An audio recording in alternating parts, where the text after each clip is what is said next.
Breaker, this is the truck and tanker Yanker. I'm 10-8 with my 10 in the wind. My heaters are glowing, my manners are showing. Wind her up, let her go, come on. I'm your travel agent with a story to tell. Let's go for a ride.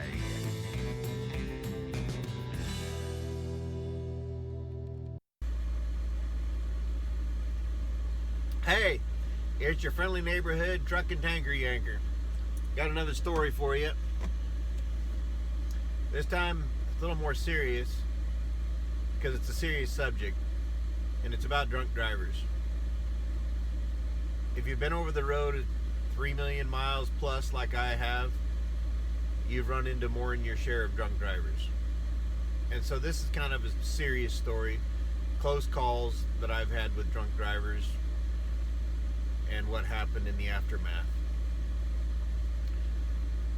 I can remember one time I was near Tacoma, Washington on I-5, and I was headed south, and I can't remember exactly, couldn't tell you if y'all are familiar with that country because it's been a while since I've been there, but there was a curve in the interstate, and I was going, the curve kind of went to the left as I was going south, and I think there's about 5 lanes on my side of the interstate, and I was probably one off from the hammer lane being the inside lane, and big trucks aren't allowed to be in the hammer lane, but I kind of wanted to be in the lane that didn't have to deal with all the merging traffic.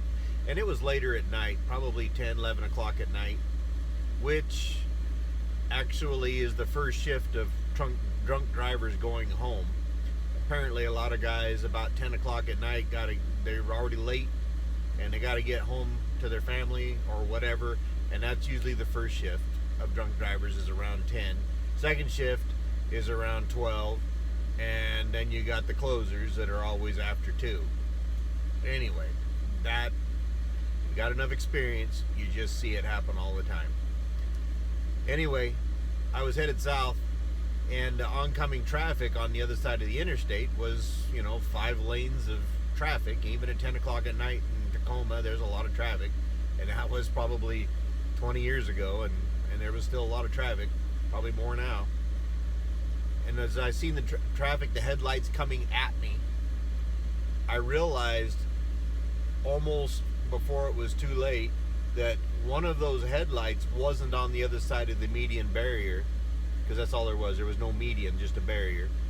That one of those headlights was on my side of the median barrier in the hammer lane, kind of between the hammer lane and my lane, coming straight at me. I had just looked in my mirror because if you're a driver, you got to pay attention to what's in front of you, what's beside you, and what's behind you. You have to take into account everybody, and that'll be another lesson when I talk about the Smith driving system. But I knew that there was a Volkswagen Beetle in the lane next to me, alongside of me. There was not enough time to actually look in my mirror at that Beetle. I just saw this obviously drunk driver using 2 lanes coming straight at me. He's in my lane and in the other lane. And the one thing about drunks, every single time, they're attracted to headlights and they're attracted to anything that's big. They just, if you're passing one, they always get real close to you. If you're coming at them straight on and they see your lights, they come straight to your lights. They're like a moth. I don't understand. Anyway, and he's coming straight at me. The only thing I could do, because I couldn't even take my eyes off the road. I just had both hands on the wheel.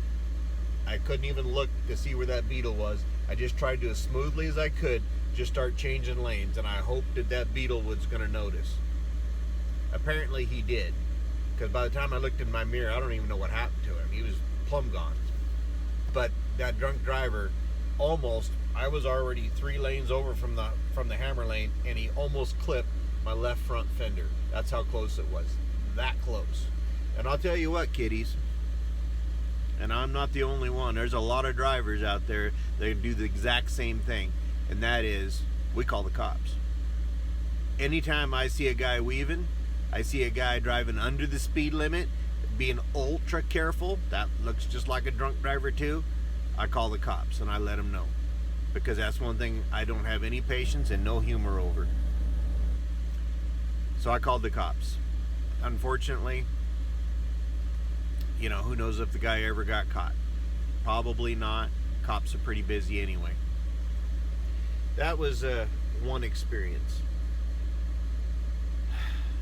This next experience, I don't know how that one ended, the one I just told you, but I know how this next one ended. I was on I-84, having just left Portland, headed east, and I was almost to Troutdale, where all the truck stops are in Troutdale. There's two exits to get to those truck stops. I was right before the first exit, and I was in the center lane. I think there's 3 lanes there, either that or the right-hand lane. And it was the same situation at night, approximately probably about 11 o'clock. Yeah, about 11 o'clock at night. Same situation. Coming westbound in the eastbound lanes was a car coming in the hammer lane, and I got on the radio and let all the drivers behind me know that there was a drunk driver on our side of the interstate, and he was coming directly at me. So I got on the shoulder. I could see in my mirror all the drivers getting on the shoulder, but the other four-wheelers, they didn't have a clue what was happening. And most people don't look very far ahead, and that's something that I'm going to talk about later, is about most people usually look about 50 feet in front of their car. And the reason why I know that, and if you're one of those people, you know it too if I just tell you this. Just look the next time you notice a cop on the shoulder of the highway and he's got somebody pulled over. When did you notice him? I can always tell when people notice him. Their car wiggles, just wobbles back and forth because they saw the cop. The brake lights might come on, and then they might change lanes.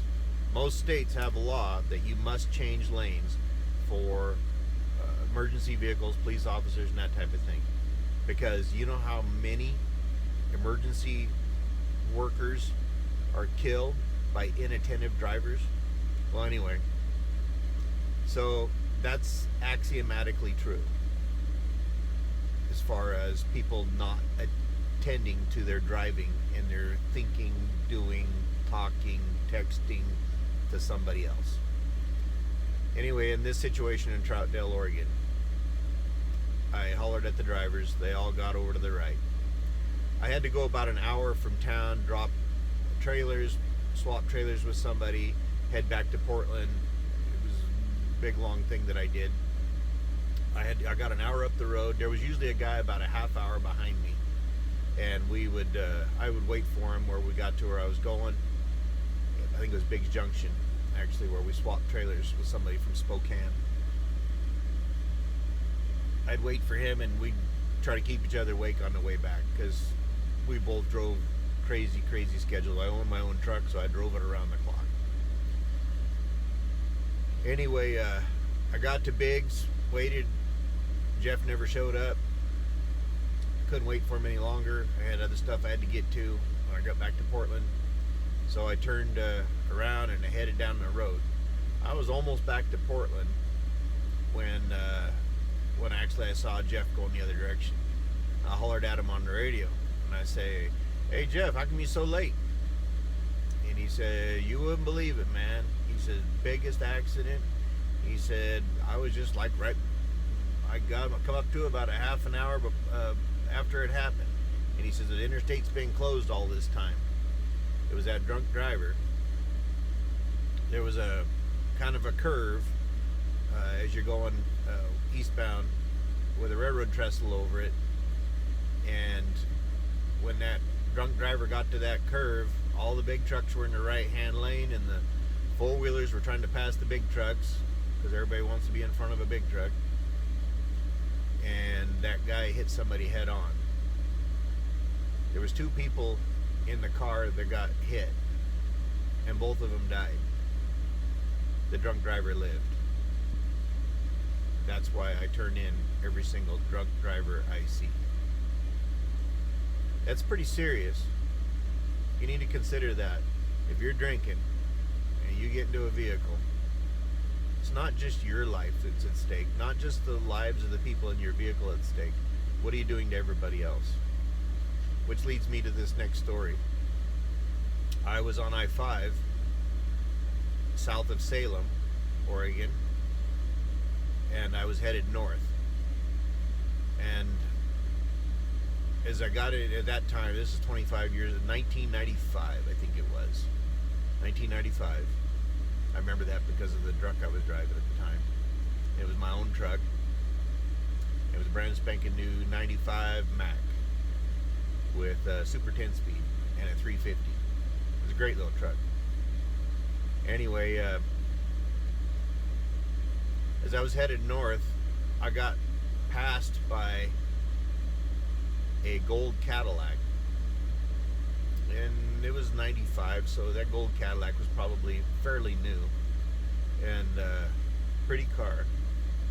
And when it come around me, it just almost hit me because it cut me off so badly. I had to hit the brakes to keep from getting hit when it came in front of me. And it didn't just go in front of me, it went off onto the shoulder, back onto the interstate. It was like used up 3 lanes. There was 3 lanes there on that side of the interstate. Used up all 3 lanes, and before it got straightened out to use 2 lanes. And I was like, whoa, that was close. And good thing I was paying attention. I called the cops. 911 operator said that the cops are all busy right now. And I said, well, somebody's going to get hurt tonight if you don't get this person stopped. Anyway, I continued to follow this person through Salem in the construction zone at that time. And they slowed down to about 45 on the interstate. So I got as far over to the left because I'd rather have the accident behind me than the accident in front of me. So I took my chances and went around him. Well, even though I had a whole lane between us, that person swooped in close to me because of that much mass apparently creates a gravity well that sucks drunks over to you. Anyway, it was close. I could look in my mirror and just see that there was that much room.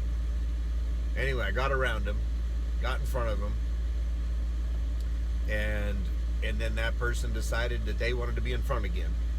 And same kind of situation. Went around me, cut me off, almost hit me, all over the place.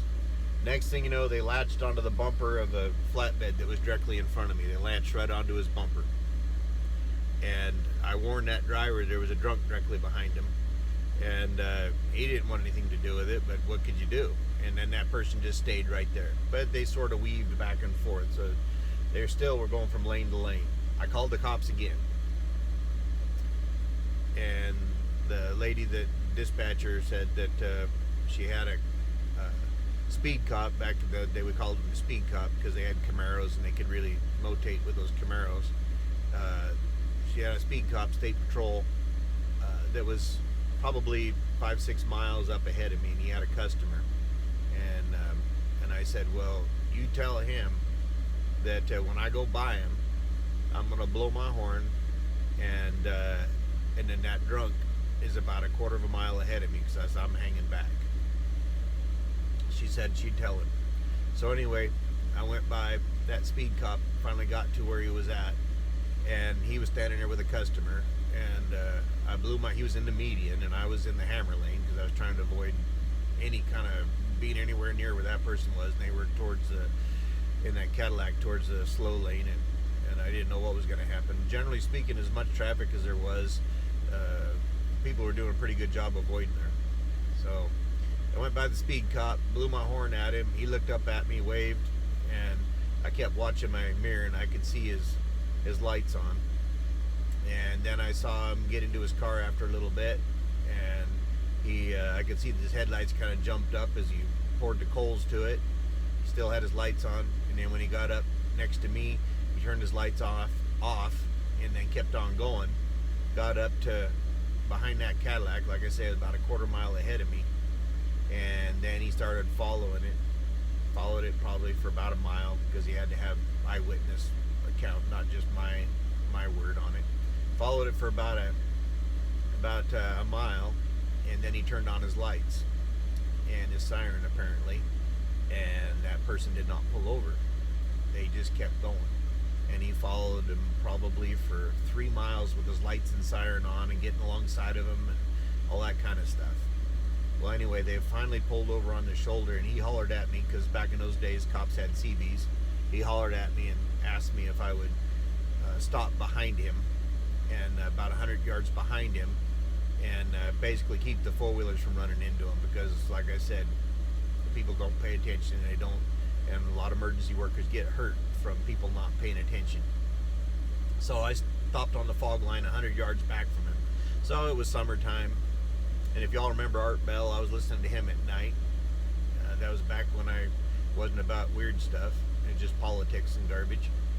And so as I sat back there listening to Art Bell, and I'm looking through all the bug splats on my windshield, and watching the cop go up there, and I'm trying to figure out what's going on. I saw a gal get out of the car, and I was thinking, it looked like she was doing something towards the passenger seat. Couldn't quite figure it out. Thought maybe there may have been a guy driving and she was trying to help him or something, but she just looked kind of confused. And anyway, the next thing I know, they're doing a sobriety check on her, and another couple of more cops showed up. A lady cop showed up, and anyway, long and the short of it, she didn't do very good on her sobriety check, apparently. They cuffed her and stuffed her in the back seat of the lady cop car, and they opened the trunk of that Cadillac. And so I'm just sitting here watching, listening to Art Bell, and they start pulling guns out of the trunk of her car. Now, I'm not anti-gun. I'm not. I got guns. But I got a little worried when they started pulling all these guns out of the trunk of the car. And they're laying them down, and they're pulling stuff out and squirting stuff on the ground. And I knew they were looking for drugs now. And I'm thinking, oh no, it's a Mafia gun mall. I mean, because it must be drugs near the way they're squirting stuff on the ground. You know, whatever was in her stuff there, they were squirting it out and looking, opening lids on stuff. And I'm going, it's a Mafia gun mall. You know, my life ain't worth squat, and my family's all going to be dead, probably.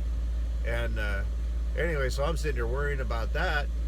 Anyway, after a course of time, and they put the junk back in the trunk and got a tow truck, and finally the highway patrolman walks back to me, and he kind of laughed and had a smile on his face, and he says, kind of had us worried there for a little bit. We started pulling guns out of the trunk of her car, and I says, yeah, it kind of got me worried. And he says, well, come to find out, this woman that was driving this car drunk was like the second best handgun shot in the state of Oregon, and she just come from a competition in Southern Oregon in Medford, and she was on her way back. They found a fifth of vodka that was empty, and had a pounder of beer in the cup holder that she was still working on, and apparently she was celebrating some win or something like that on her way back. Anyway, it was kind of good news that she was at least semi-normal, not a Mafia gun mall or something. But anyway, the police officer asked me if I'd be willing to testify, and I said, you're darn right I'd be willing to testify. I've seen where this leads to, and people like that, the odds are good that they've already been caught and let go. And I said, I'll do what I can. So anyway, I'll just skip ahead. So that was pretty much the end of that night. I could get back onto my trip that I was on. It was a couple of months later. I don't even remember how many months. And this is kind of funny because I had to make a special point to be there in that city to go to court. But I said I was going to do that. Well, I don't know if you can tell, but I cut my own hair. I always have. And my beard's always doing something different. I've had a beard since I was about 16 years old, and it's always in one form or another. And so at this particular time, my beard was probably a little longer, but it was full all the way around, but a little longer than it is right now. And I was curling my mustache. I was actually growing out. Usually I trim this because it just gets really super long, but I was curling it up like this and waxing it. And for whatever reason, I had that time I cut my hair, it didn't come out very good, and I was happy with it. So I just buzzed her all off down to about just stubble like this. Here I got this great big full beard, pretty near the skin head, and I'm going to have to go testify in court. oddly enough, Hillsboro, I don't know what county in Oregon that is, but it was a Hillsboro courthouse I had to go to. Apparently they were having a Hells Angel murder trial in that same courthouse. Now, and the Hells Angel murder trial was a convoluted mess. This particular trial was against, okay, it's easier if I start from the beginning.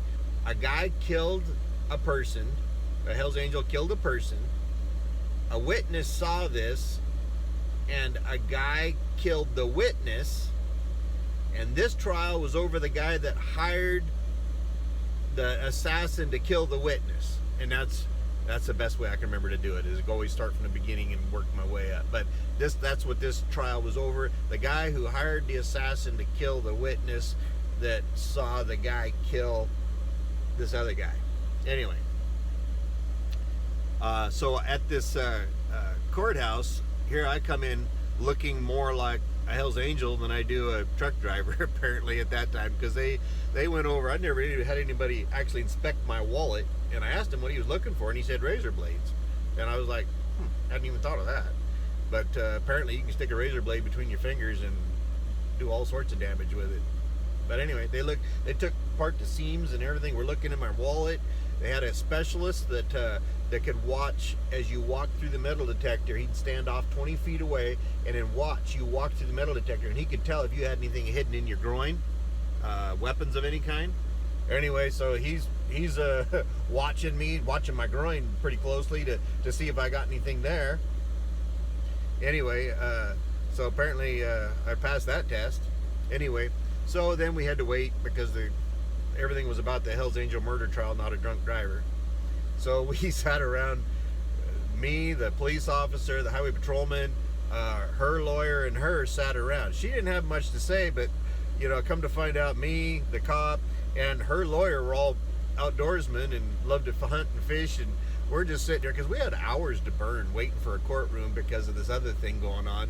And we sat around, and she was a little piqued about that, I think, because her lawyer was getting awful friendly with me and the highway patrolman, and we're just talking about hunting and fishing all across the West, and it was kind of funny. Anyway, the long and the short of it was, I tell you the truth, I don't even remember what the consequences were for her, but I know that they weren't enough.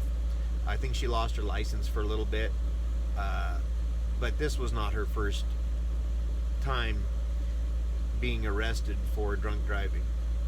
For as many times, and I don't remember how many times, it was 2 or 3 other times that she had been arrested for drunk driving, the penalty should have been a great deal stiffer. I've seen the aftermath of what drunk drivers do. I've seen people killed, not personally saw them killed, but know of people being killed by drunk drivers. I could tell you more stories about drunk drivers killing people and drunk drivers that should have been dead. They didn't die. They just looked like they were dead. But I don't have any more time for this. But anyway, keep it safe, y'all.